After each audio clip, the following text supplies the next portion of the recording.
Por un lado, ¿cierto? Tengo lo que es el equipo Windows 7, en el cual nosotros solicitamos algo como tarea, que era tener el Management Studio, ¿cierto? Instalado y configurado. Que solamente es la interfaz para poder conectarse al motor de base de datos que va a estar ubicado en otra locación. ¿Ya? En este caso, tenemos el Windows Server por otro lado, que lo teníamos preconfigurado desde hace un par de clases, ¿cierto? Y él tiene el SQL Server y también tiene el Management Studio, que el Management Studio lo ocupamos para, ¿cierto? Para administrar remotamente también las bases de datos.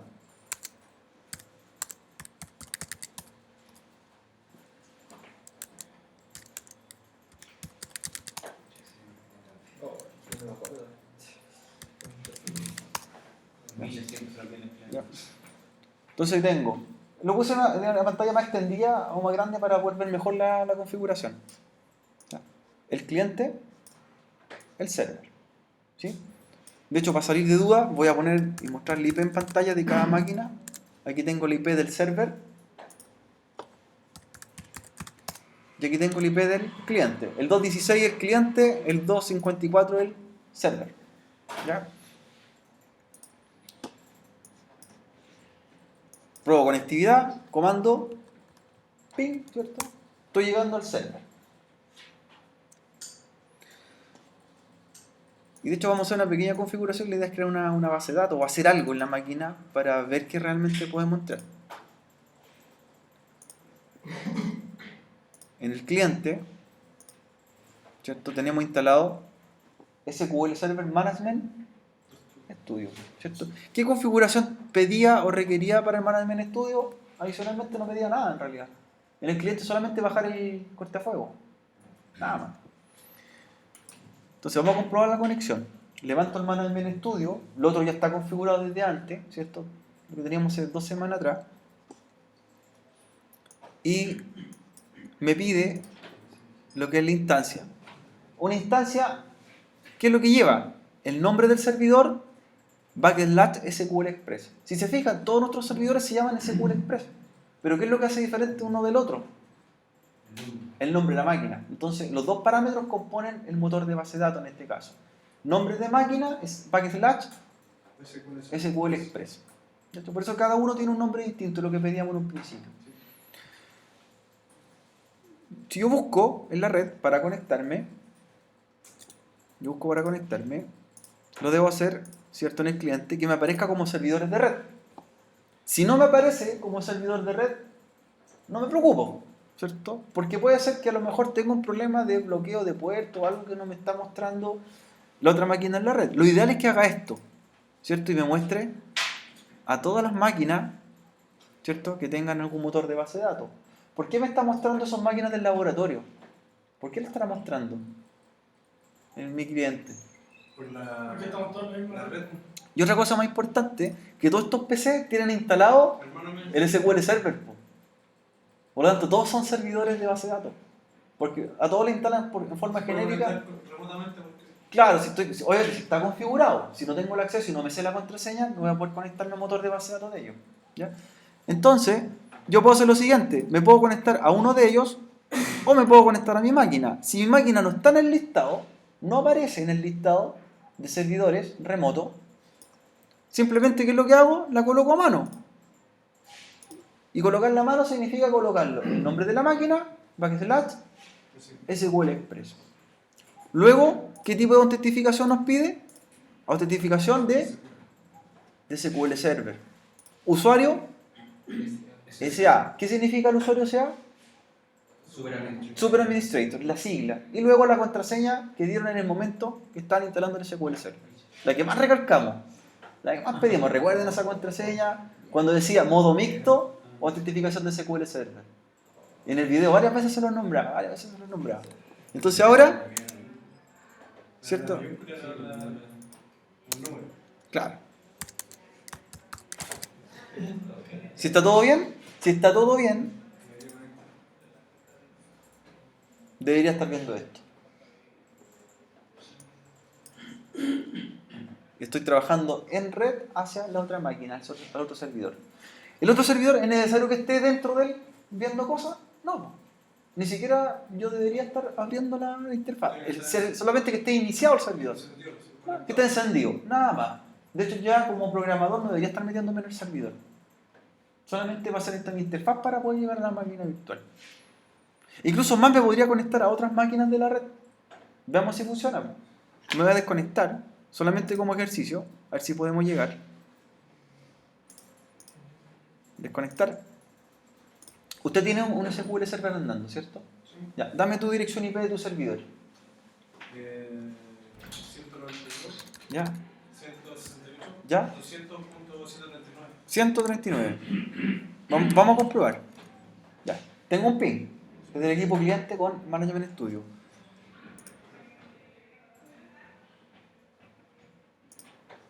Tu máquina se llama D O S OS K K U E H.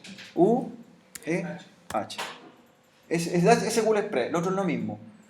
Usuario SA, falta la contraseña. Ven a colocar tu contraseña.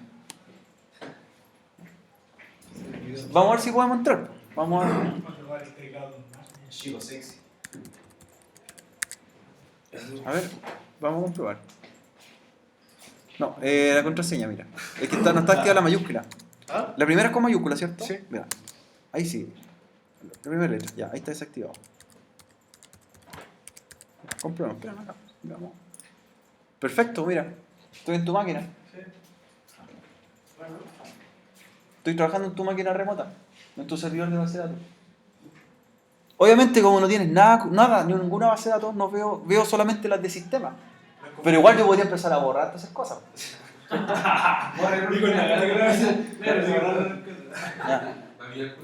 Las bases de datos que ustedes van a ver, ya sea al servidor del compañero, al servidor de base de datos, son las que se llaman Master, Model, MSDB y TEM.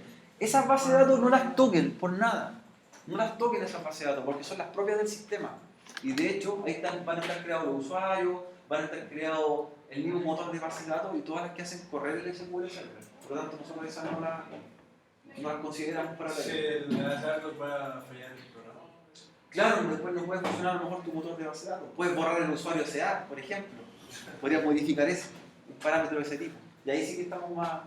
Nos metemos en un problema grande, ¿cierto? Tiene ganas de hacerlo. Claro.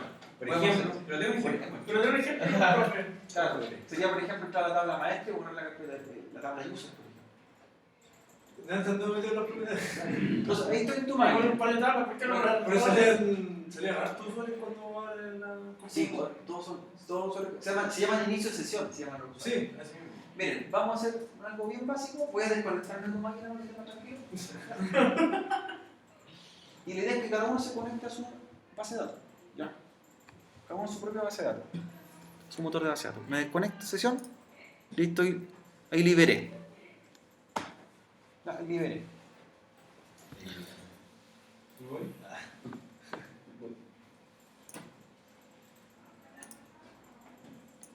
Entonces se reemplaza el nombre del servidor. Es Bucket SQL Express. Y nos conectamos. A ver, vamos a hacer algo, lo bien básico, lo más básico es la administración de una base de datos. Lo más básico que deberíamos hacer cuando ya estamos conectados en un servidor de base de datos. ¿Qué sería lo primero que deberíamos hacer? Algo bien básico. Bien básico. Más que básico que eso. Más que meterse a la base de datos. Crear un usuario. Dentro del. Crear un usuario. ¿Por qué es importante crear un usuario? Claro, porque estamos usando ¿cuál usuario? El SA. Ya, igual más. Igual más. No ministrante, ninguno más.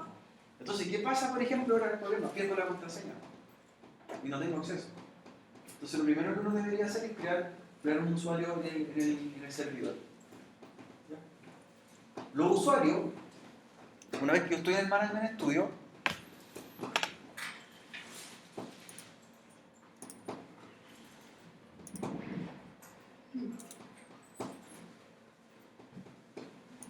le voy a mostrar dónde se crea. Exacto, acá. Que los nombres son raros porque a veces se pueden confundir. Nosotros en cualquier programa diríamos crear usuario, ¿cierto? Crear usuario. Acá los usuarios en el SQL Server se llaman los inicios de sesión. Así se llaman, inicios de sesión. Entonces, si yo pincho la pestaña seguridad, aparece la subcarpeta inicios de sesión. ¿Y qué aparecen ahí? Varios usuarios del sistema. ¿Incluyendo cuál? RSA. Está el SA. Yo le puedo incluso cambiar contraseña del SA. ¿Por qué es el menú? Porque uno es lo que te muestra en pantalla y el otro es cambiar. Ese es descriptivo. ¿Ya? Entonces, por ejemplo, pincho sobre el usuario SA, iría a las propiedades, y dentro de esas propiedades debería aparecer una que es cambiar password. Por ejemplo, ahí estamos. Cambiar password a la contraseña. Algo bien sencillo. ¿Estás seguro? ¿Estás seguro? ¿Lo pide la contraseña anterior? No. No te pide. No te pide. Hay otras políticas. Por ejemplo, hay una política que viene planteada para el usuario de base de datos. Por ejemplo, dice exigir directivas de contraseña. Esa exigir directiva de contraseña es la regla que a ustedes les dice que debe llevar mayúscula, minúscula, número y letra. Si yo la desmarco, yo podría colocar cualquier contraseña, incluso mínimo con un carácter. ¿Expiración eso quiere decir que tiene que cambiar contraseña? La contraseña es para dejar, fecha de expiración es para dejar cuando yo le digo a ese usuario cada ciertas fechas que vuelva a cambiar una contraseña. Por ejemplo, todos los viernes, cada una vez a la semana, crear una contraseña distinta. Lo vas forzando a que cada vez que inicia sesión, cambie la contraseña. ¿Ya? Para nosotros lo que les comentaba es crear un usuario. Crear un usuario acá. Sería crear un nuevo inicio de sesión. ¿Ya? Un usuario de ejemplo, nada más que eso. Nuevo inicio de sesión. Nuevo inicio de sesión. ¿Por qué dice buscar? ¿Se puede buscar un usuario? Puedes buscar si alguno lo tenías creado ya. Mira, nuevo inicio de sesión. ¿Y qué te pregunta? ¿Autentificación de Windows o autentificación de SQL? Siempre vamos a ocupar de SQL Server. ¿Ya? Entonces, en la pestaña, tú creas un usuario nuevo. Por ejemplo, la idea cuando uno crea usuarios en motores de base de datos es una regla. Ocupar, por ejemplo, la primera inicial del nombre y el apellido. ese. Por ejemplo, en mi caso sería, por ejemplo, R. Orellana. Ahí tengo un usuario. El nombre de usuario pide un largo de caracteres. Por ejemplo, el nombre de usuario no debería tener más de 16 caracteres. Esa es como la restricción que me da. Por ejemplo, exigir directivas de contraseña. Si yo la desmarco, podría colocar una contraseña a mi gusto sin necesidad de que fuese con mayúscula y minúscula. ¿Puede ser cualquier? Cualquier contraseña. Estamos creando un usuario.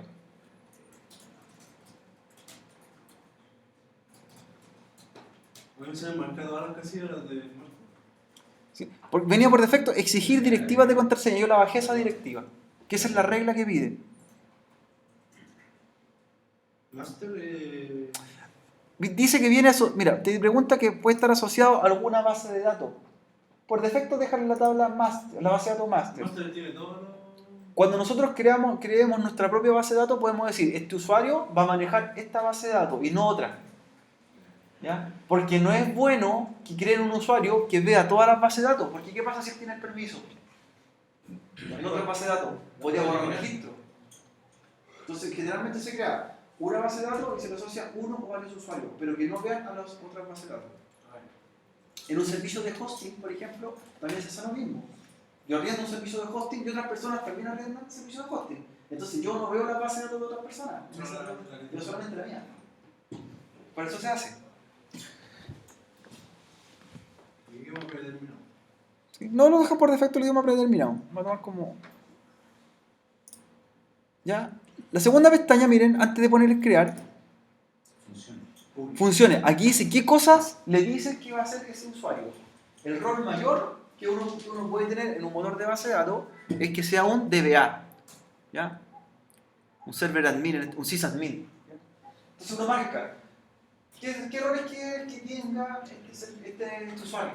Si lo marco todo, puedo hacer todas las funciones en el servidor de base de datos, no en el no como usuario. Como si fuera un superusuario. un superadministrador. Super administrator. Entonces uno define cuál es Y el sysadmin para mí como más importante, ¿no? El sysadmin, El que tiene más privilegios. a ver, si yo tengo todos los privilegios, me llamo DBA, Database Administrator, un DBA. Es el rol mayor. Pero de todos los que están ahí, el que tiene mayor privilegio es el sysadmin. El sysadmin, claro. Es que miren, uno que dice sysadmin y el otro dice server admin. ¿Cuál será la diferencia? El ser server admin es que él tenga el privilegio en el sistema operativo, en el Windows Server 2008. Y el sysadmin es que tenga privilegio en el SQL Server. Si yo tengo o marco los dos, yo puedo manejar tanto el sistema operativo Como servidor. como el motor de base de datos. Puedo hacer las dos cosas. Incluso puedo apagar la máquina virtual, ¿no es cierto? Por eso, hay que definir las cosas. ¿Qué quiero hacer? ¿Manejar mi servidor de base de datos o quiero manejar el El sistema público es operativo? como. Es invitado. Es como. El público es un invitado. Como mirando. Es un invitado. Generalmente no puede crear a otro usuario, no puede borrar base de datos, pero sí podría hacer consultas, por ejemplo. Ese tipo de cosas. Comandos básicos. ¿Ya? Como el que le dejan a la. Invitado, por el nombre es el público invitado. ¿Ya? Para hacer la referencia. Vamos a dejarlo, no vamos a elegir ninguno por el momento. Dice, asignación de usuario. Ahí dice. Público. Por ejemplo, ¿cuántas bases de datos tengo por defecto? Tengo 4 bases de datos. Son los de sistema. Y yo podría pinchar y decirle en cuál quiero que él trabaje. Pueden ser en una, ¿Puedes dejar la puerta? en las 4, pero él tiene privilegios sobre ellas. Obviamente por los privilegios anteriores. Sí. Si al usuario le marqué todos los privilegios, más le marqué todas las bases de datos, él puede hacer todo. Borrar, insertar, eliminar, ¿cierto? Empezar a ejecutar cosas. ¿Ya? Y en la última que quería mostrar, la que dice estado. El estado se refiere a si ese usuario yo lo quiero dejar habilitado o deshabilitado, que inicie o no inicie sesión. Porque una cosa es que yo creo un usuario y lo otro es que el usuario trabaje en la máquina. Cuando uno trabaja con usuarios en un motor de base de datos, y por ejemplo, supongamos lo siguiente, una persona es un sysadmin. Yo le creo una cuenta en el servidor de base de datos y esa persona se va de vacaciones por un mes. Yo la cuenta de él no la borro. La deshabilito. Prefiero la deshabilito, queda abajo las funciones y cuando él vuelve a las vacaciones la vuelvo a habilitar. ¿Por qué no es bueno borrar una cuenta en un servidor de base de datos? Pasa lo mismo con el root chileno. ¿Qué pasa cuando una persona fallece con el root? ¿Se borra? Sí. No, no se borra porque queda los datos igual. Queda el estado Como que ha fallecido, deshabilitado. pero el root no se puede volver a ocupar. Porque si borrara el root, yo debo borrar en todas las bases de datos que está asociado al root. Y usted está asociado en FONASA, está asociado en sistemas bancarios, en todo. Queda como deshabilitado. Entonces sería un borrado en cascada. Aquí es lo mismo. Si ese usuario yo lo elimino y él es propietario de una base de datos que está ahí, voy a eliminar también, ¿qué cosa? La base de datos a la que pertenece. Entonces prefiero deshabilitarlo, pero no. O a lo mejor él tiene otro usuario a cargo de él. Entonces esto es una jerarquía. Empieza como un organigrama. Como una. Si borra ese usuario, empieza a borrar todas las dependencias hacia abajo. Se cae. Y es igual que tener como usuario basura. ¿no? Entonces ya hay problema después. Hay problema. Como les digo, si es como borrar el root, si borro el root, se borran todas las dependencias del root suyo. Entonces prefieren cambiarlo de estado en vez de eliminar un root en Chile. Esa es la explicación de por qué se hace así. Y con eso aceptar sería crear, pues. Ahí debería tener un nuevo usuario y ahí aparece, ¿cierto? Al fondo. Sí. Y después podría iniciar sesión con él, cerrar y iniciar sesión. Esa es la parte 1. La segunda parte sería cómo creo una base de datos. ¿Cómo creo una base de datos?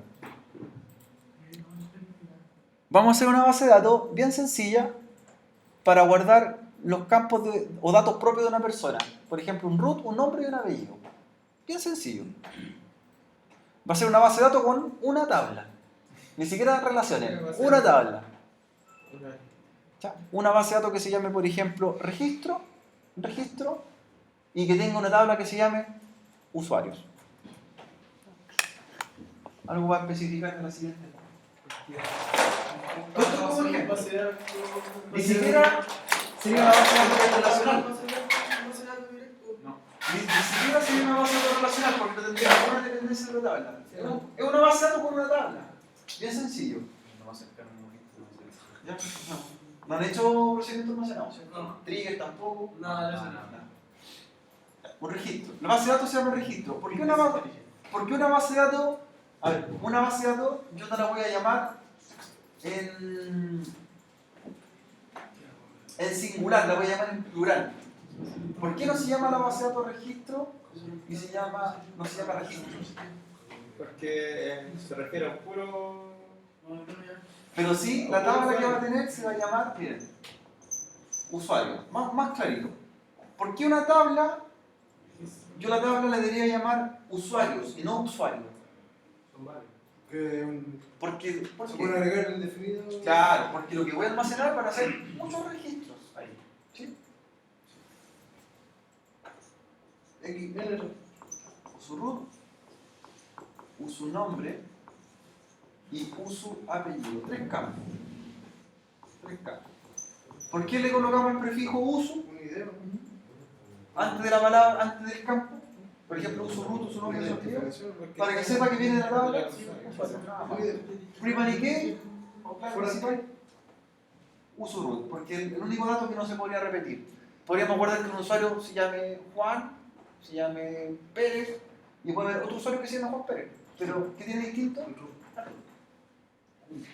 Este es el ejemplo más básico, más sencillo para hacer. Una base de datos que se llame registro, con una tabla que se llame usuarios y 3 campos. No hay dependencia, no hay tablas maestras, no hay tablas transaccionales, ni nada de eso. Es solamente para ver la creación de una base de datos. Entonces, para crearla en el SQL Server, ¿cierto? La lógica sería, vamos a pinchar donde dice base de datos y botón derecho, crear nueva base de datos. ¿Tiene congelador adentro? Sí, voy a parar acá.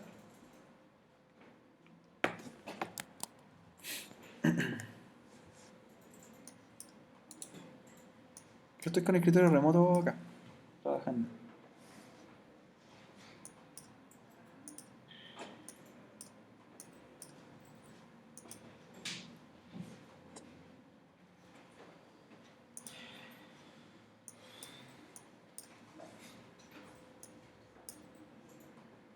Migración. Está grabando todo, ¿cierto?